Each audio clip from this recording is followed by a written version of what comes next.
Қайырлы күн баршамызға. Бүгін сіздерге сгущенкадан осындай әдемі 30 минутта жасалынатын пирог рецебін ұсынамын.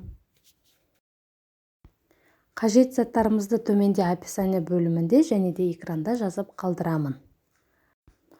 Ыдысымызға майымызды саламыз, артынан сгущенкамызды саламыз.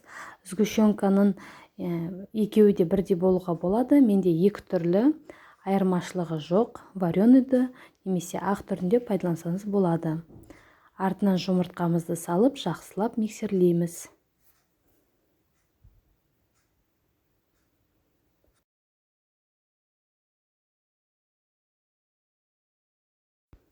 Біркелкі маса пайда болғаннан кейін біртіндеп отырып ұнымызды сеуіп аламыз да жақсылап араластырып, артынан миксерлейміз.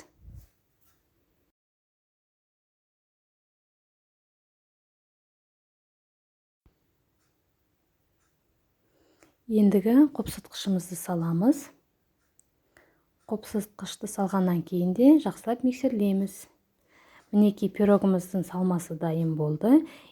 Ендігі противенге пергамент қағазын төсеп, салмамыздың тең жартысын саламыз. Біркелкетіп түзеулеп аламыз. Егер де бірыңғай ақ түсті сгущенканы пайдалансаңыздар, сіздің салмаларыңыз аппақ болып тұрады. 180 градуста шамамен 15 минут пісіреміз, ал қалған екінші жартысына какаомызды салып, жақсылап араластырамыз. Жақсылап араласқан салмамызды пергамент қағазына жақсылап жайып аламыз. Бірінші коржымыз піскеннен кейін екінші коржымызды салып пісіреміз. Міндетті түрде толығымен ортасы барлығы пісу керек. Ендігі корждарымызды аударып алып, шет жақтарын алып тастаймыз да 4 бөлікке бөлеміз.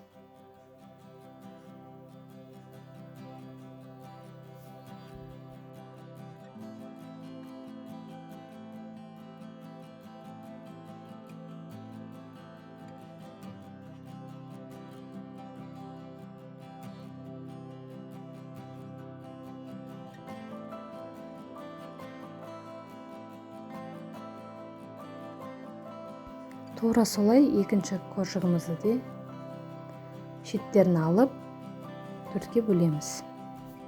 Креміне қаймақ пен қантты пайдаланамыз, жақсылап араластырып, артынан миксерлеп аламыз. Қантымыз толық ерігенше.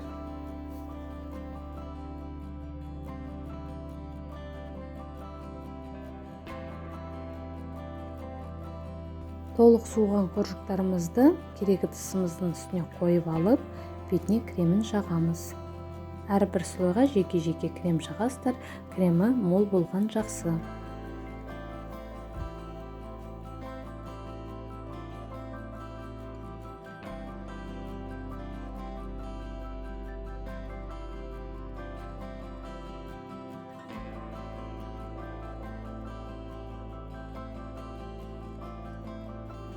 Барлығын жинап болдық, ортасына ағаш таяқша қойдым, жылжып кетпес үшін. Ендігі қалауыңызша сәндейсіздер. Менде қатырылған жүзім, яғни замороженный виноград. Және де осы коржықтан қалған нанның ұсақтарын сеуіп қойдым. Жасап көріңіздер, пікір қалдыруды ұмытпаңыздар.